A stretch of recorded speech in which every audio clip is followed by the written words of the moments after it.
Kristus. Namun yang dicari adalah antikris. Dengan apa? Dengan dicap angka bilangan 666. Kalau capnya di zaman gereja, ini nih capnya.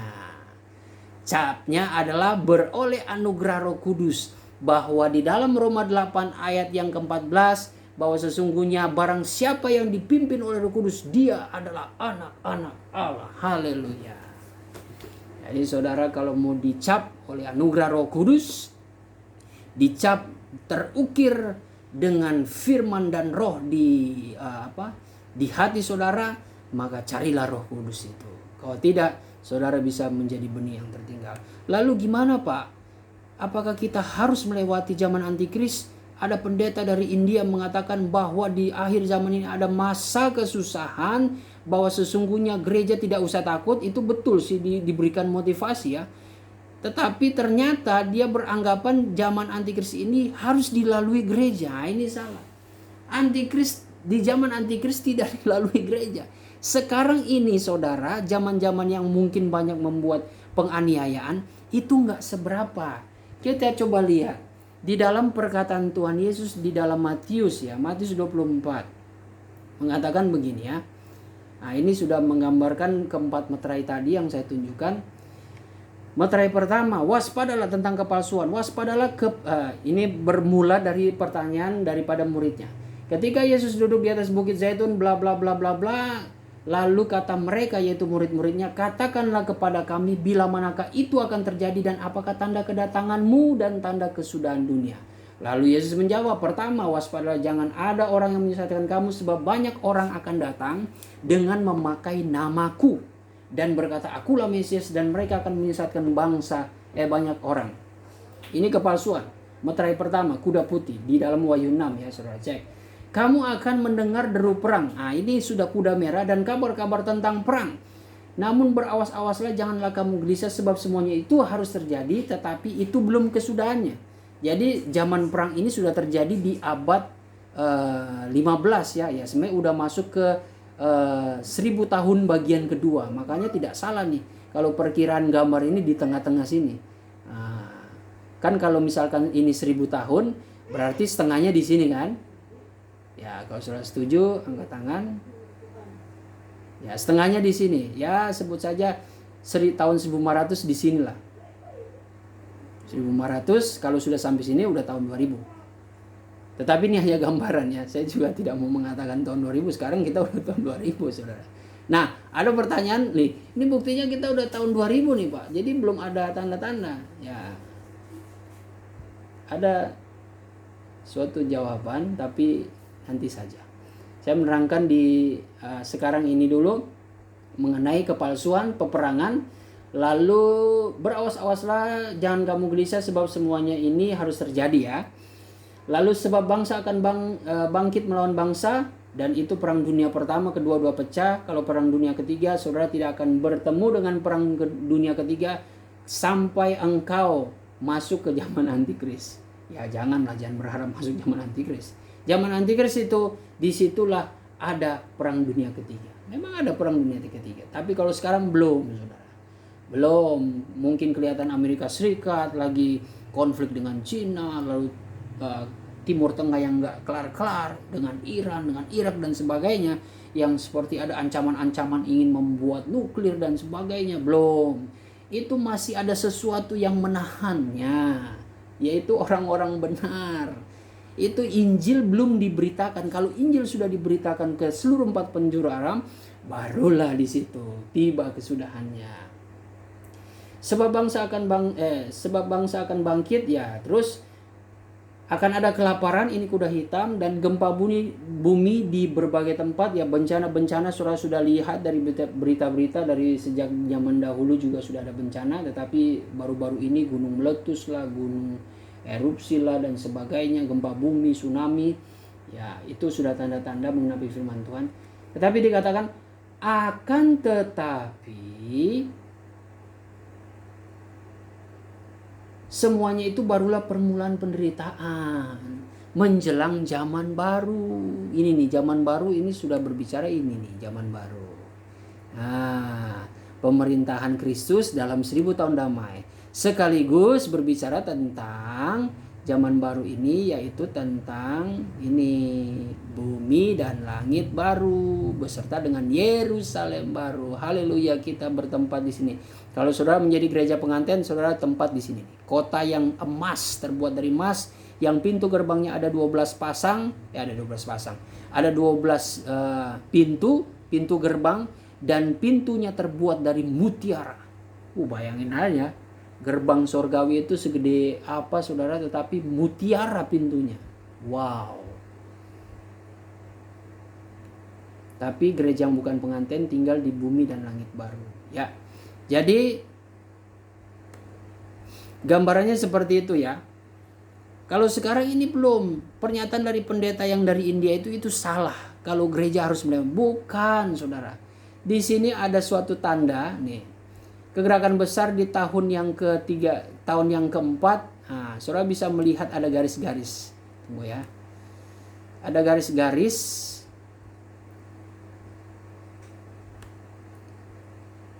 Oh ya. Jadi garis ini sebelum zaman antikris memang ada penganiayaan, pengujian terakhir.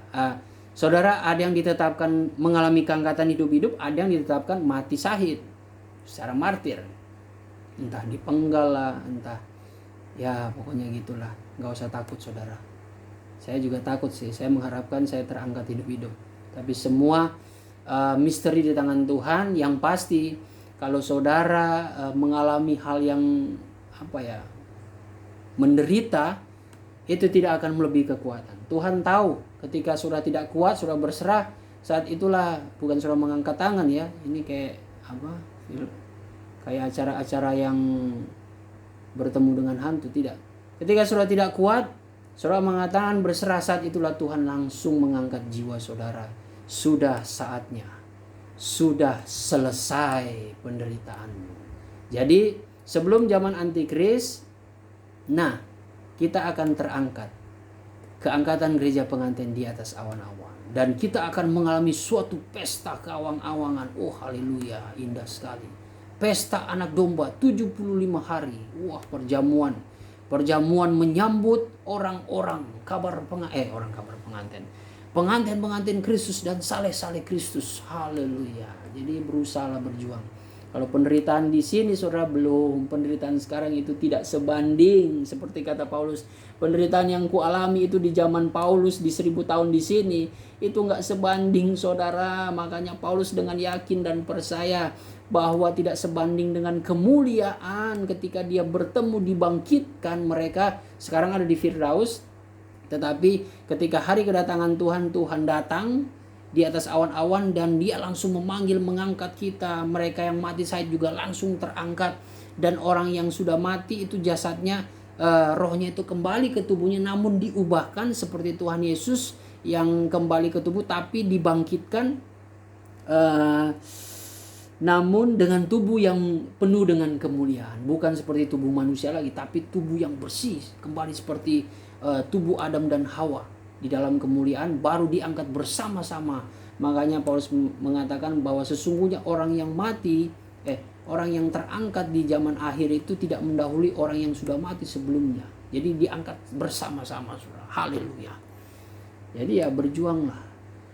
Kemuliaan yang kita akan terima itu tidak sebanding dengan penderitaan. Kalau saudara mengalami penderitaan, tekanan sekarang ini, ya saudara menghadapi orang-orang tertentu membuat sakit hati, merendahkan saudara, membuat saudara kecewa, mungkin orang mempermainkan saudara, mungkin terjadi suatu jenis kejahatan yang melukai hati saudara, atau mungkin ada keluarga yang terbunuh, ya.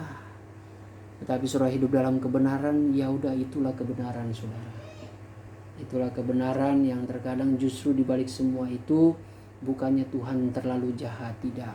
Mungkin setiap orang yang mati seperti di keadaan sekarang ini corona, pendeta-pendeta kok mati karena corona, karena kita berpikir bahwa pendeta itu harusnya ditolong oleh Tuhan. Tidak seperti itu. Kepikiranku bukanlah kepikiranmu. Kita jangan menghakimi pendeta-pendeta yang mati karena corona itu karena dia bodoh, sok-sok beriman. Oh no, no, no, bukan seperti itu. Kalau dikatakan bodoh, lebih bodoh mereka para rasul, para nabi, bahwa sesungguhnya mereka sudah hidup orang miskin, maksudnya orang yang berada, tapi kok mau melibatkan untuk menjadi saksi Kristus supaya mereka teraniaya. Mereka malah mencoba sok berani di hadapan mayoritas orang Yahudi dan orang Herodian. Dan seperti pengalaman Paulus, saudara, tidak mudah loh Paulus dari orang yang berwibawa di mata manusia, disegani, dan dia menjadi orang yang sebagai penghulu, sebagai pemimpin yang membunuh pengikut Kristus, salah satunya Stefanus. Tetapi akhirnya dia jadi seperti pengikut Kristus, yang posisinya itu sama seperti para rasul dan Stefanus itu. Itu kan namanya cari mati, saudara. Tetapi karena pemberitaan Injil ini, aku teraniaya, tetapi aku percaya bahwa di balik semua ini ada kemuliaan. Aku tidak salah mengerjakan akan kebenaran ini. Wah, saudara harus punya prinsip seperti itu. Ya itulah kenapa Tuhan katakan, saudara, bahwa sesungguhnya kalau kita mengalami hal seperti itu, Yesus juga mengalami hal seperti itu. Jangan kita mengeluh, sudahlah. Saya percaya kita hidup di dalam dunia ini, pencobaan yang kita alami tidak melebihi kekuatan. Mungkin mereka hamba-hamba Tuhan yang wafat ketika melayani saat corona, jangan kita menghakimi, saudara. Kedaulatan itu ada di tangan Tuhan. Sesungguhnya kalau kita melihat nubuatan di dalam Wahyu 6 dikatakan bahwa banyak seperempat bumi akan mati karena peperangan, karena sakit penyakit, karena kelaparan. Dan itu terjadi. Itu terjadi bukan hanya untuk orang-orang fasik, orang berdosa. Orang benar di dalamnya itu kena, saudara. Kena. Kalau itu untuk orang fasik, kalau seandainya itu orang fasik, kenapa saat ini masih ada orang fasik? Kenapa saat ini masih ada orang berdosa? Orang yang belum mengenal kebenaran.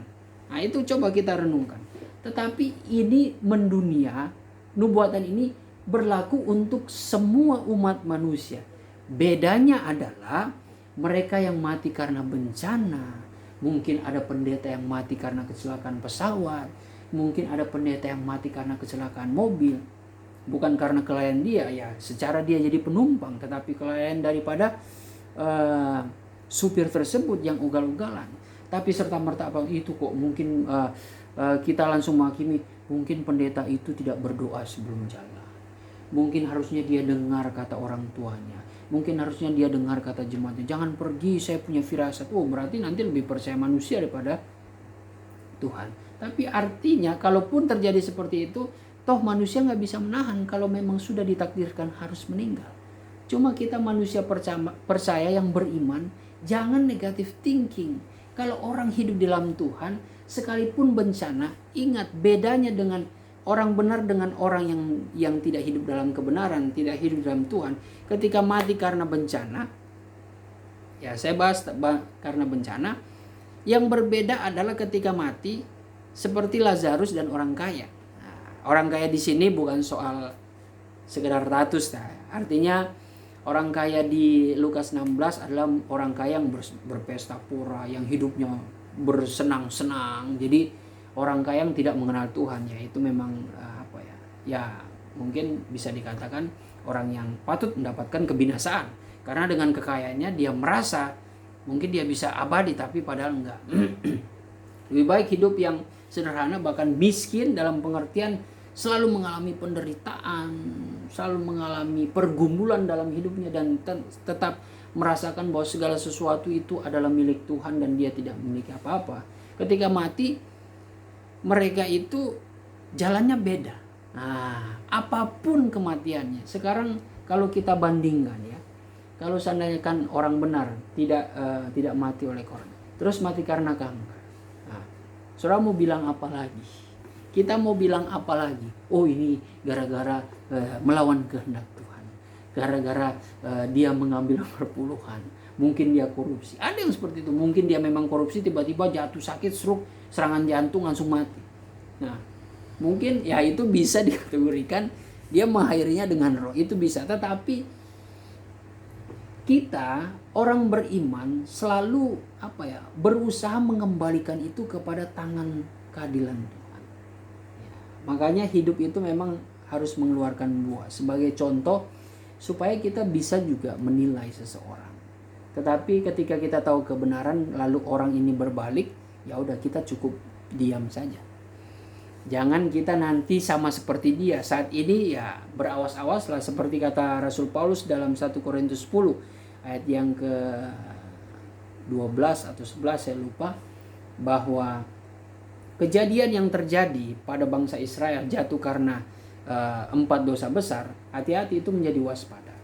Jangan kamu menyangka kamu tegak berdiri melebihi bangsa Israel ini. Kita ini sama manusia seperti mereka juga yang punya keinginan, yang syarat dengan dosa juga. Sekalipun kita mungkin orang Kristen, orang pilihan seperti bangsa Israel, bisa jatuh juga. Makanya Paulus mengatakan, hati-hatilah, jangan kamu menyangka dirimu tegak berdiri. Tidak mengapa sih. Saya buka dulu 1 Korintus 10 ayat yang ke-12. Sebab itu siapa yang menyangka, saya baca ayat 11. Semuanya ini telah menimpa mereka sebagai contoh dan dituliskan untuk menjadi peringatan bagi kita yang hidup pada waktu di mana zaman akhir telah tiba. Ini Paulus sebelumnya membicarakan kejatuhan bangsa Israel, kebinasan bangsa Israel yang mati di padang gurun. Sebab itu siapa yang menyangka bahwa ia teguh berdiri, hati-hatilah supaya ia jangan jatuh. Jadi jangan merasa kuat. Tunggu dulu, bangsa umat pilihan Tuhan mereka sudah melihat mujizat, tapi mereka jatuh. Apalagi kita mungkin tidak berbeda dengan mereka. Saat ini kita tegak berdiri. Enggak lah, kita tidak akan mungkin jatuh seperti mereka. Tidak ada yang tahu kalau kita lengah. Sebenarnya saat kita merasa bangga, saat itulah kejatuhan kita. Kalau kita merasa bangga, maka kita bisa jatuh. Jadi seperti itu ya. Ya sepertinya agak panjang ya saudara. Saya juga tidak menyangka. Saya akan lanjutkan ini. Esok hari selepas ibadah. Mungkin pada malam hari ya saudara. Karena ya ini pembahasan yang sangat menarik menurut saya. Dan bisa menjadi pengetahuan bagi kita. Jadi mengenai tadi 1000 tahun damai. Jadi saudara sudah mengerti ya. Kita hidup di zaman Roh Kudus, ini nih hukumnya. Kalau saudara tidak melakukan cuma setengah, ya itu sama saja seperti orang yang mendua hati. Kalau orang yang mendua hati, yang separuh-separuh, yang setengah-setengah, jangan harap. Jadi setengah pun saudara merasa sudah melakukan, tidak. Tuhan mau segenap hati. Tuhan mau full service. Tuhan mau betul-betul sempurna dalam melakukan hukum. Jadi kalau tidak. Lalu ada pertanyaan mungkin begini sebelum saya mengakhiri. Jadi kalau orang yang belum penuh Roh Kudus itu, apakah mereka tidak dipimpin oleh Roh Kudus? Ya kembali lagi ke sini saudara. Mereka itu bukannya tidak dipimpin Roh Kudus sama sekali, tidak. Roh Kudus itu menyertai mereka, cuma di atas kepala. Tetapi janji yang diikatkan di zaman Roh Kudus, Bapa menjanjikan mencurahkan Roh Kudus itu untuk masuk sampai ke dalam. Kalau cuma menyertai, ya itu belum sampai kepada pengenapan hukum yang sempurna. Kita harus melakukan kebenaran secara sempurna, minimal bertobat, berbaptis, dan anugerah roh. Karena anugerah roh ini yang membawa kita kepada perbuatan-perbuatan hasil dari buah-buah roh. Nah makanya di sini di dalam gambar 7 tingkat iman ini saudara, kalau saudara perhatikan di sini, nih. Kalau saudara perhatikan di sini, sorry. Aduh, gimana nih? Ya, kalau saudara perhatikan di sini, nih, beroleh karunia-karunia anugerah roh itu yang membawa saudara untuk mengeluarkan buah-buah Roh Kudus. 1 Korintus 12, 13 dan Galatia 5 ayat 22 sampai 23 ada nyanyiannya Galatia 5. Yang mengatakan kasih, sukacita, damai sejahtera, kesabaran, kemurahan, kebaikan, kesetiaan, kelemah lembutan, penguasaan diri. Inilah buah Roh Kudus. Ya, itu sekolah minggu saya sudah diajarkan. Masa kita yang dewasa malah lupa. Jadi itu menjadi tanpa karunia, saudara tidak akan mencapai kepada buah-buah Roh Kudus. Apalagi saudara yang mengatakan, ya kita tidak perlu harus berkarunia, yang penting kan buah loh. Saya sudah katakan bahwa sesungguhnya firman Allah itu diibaratkan seperti pohon. Lalu firman Tuhan ini merupakan benih yang sebesar biji sesawi. Nah, itulah kenapa Tuhan mengingatkan biji sesawi saja engkau bisa memindahkan gunung, saudara. Karena biji sesawi ini menjadi suatu tumbuhan tanaman yang akan bertumbuh menjadi pohon yang besar, yang rindang, sehingga burung-burung itu dapat bersarang, membuat sarang, dan orang bisa berteduh. Sebenarnya itu gambaran rohani, pohon yang dewasa, pohon yang besar, yang rindang, itu dapat burung-burung bersarang. Itu sebenarnya berbicara tentang karunia-karunia Roh Kudus. Artinya kalau iman kita dewasa, maka karunia-karunia Roh Kudus yang dilambangkan merpati, burung-burung merpati, itu bersarang di dalam tubuh kita. Di dalam hati kita, bersama-sama dengan iman kita yang sudah seperti pohon yang dewasa. Begitu gambarannya. Kalau tidak, iya, bagaimana? Makanya iman itu sungguh luar biasa kalau dibahas, ya.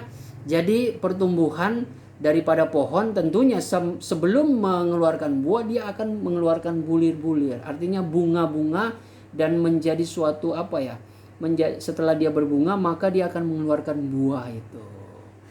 Gitu ilmu bahasanya. Susunannya seperti itu, pertumbuhan dari sebuah pohon. Jadi harus berbunga dulu baru dia berbuah. Begitu juga pohon anggur. Begitu juga pohon delima, pohon jeruk. Ya, itu saya sebutkan karena memang berkaitan dengan Alkitab, ya.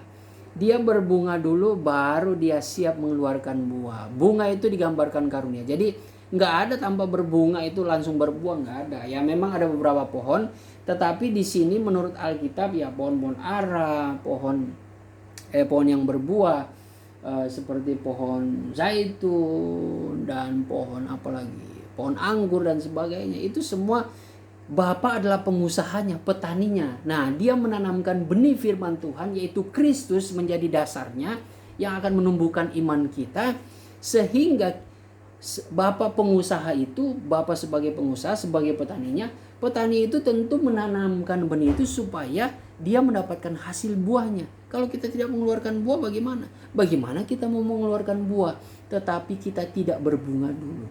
Petani itu mungkin mengecek. Saya tidak tahu ya, kalau saudara mengerti bisa share bagi saya. Mungkin petani-petani itu mengecek pertumbuhan daripada pohon tertentu yang menghasilkan buah. Dia cek dari pertumbuhannya dulu, dinamika pertumbuhannya. Oh, kalau dia berbunga, oh ini berarti dia nggak lama lagi akan berbuah.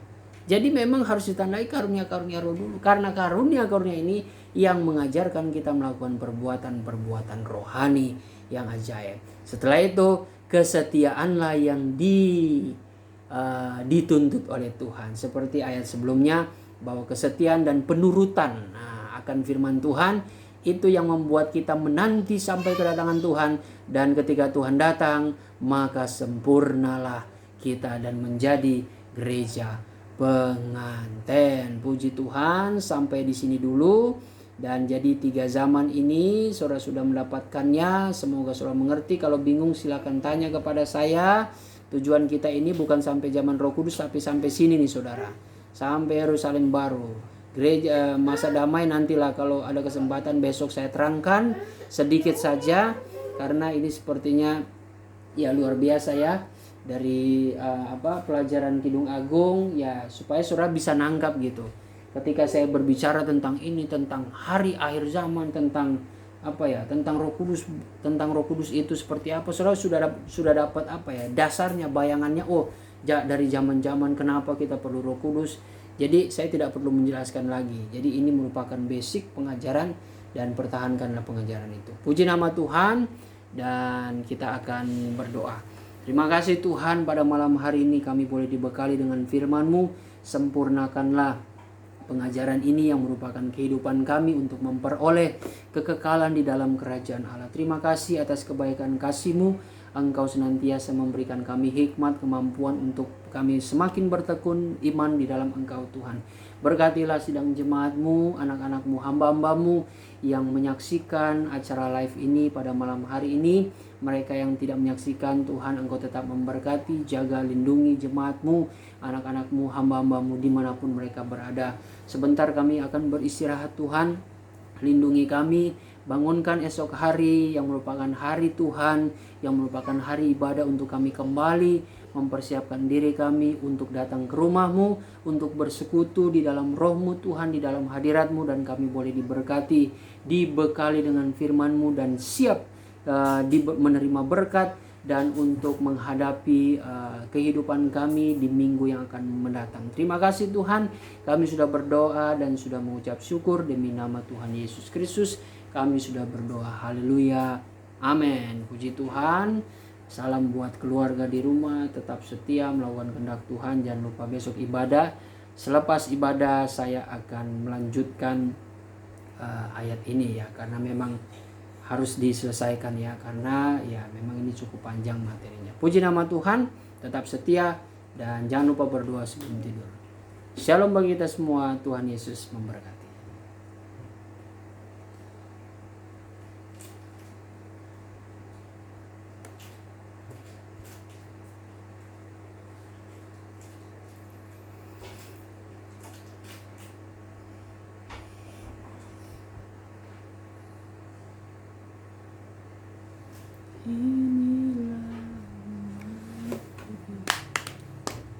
Mantap.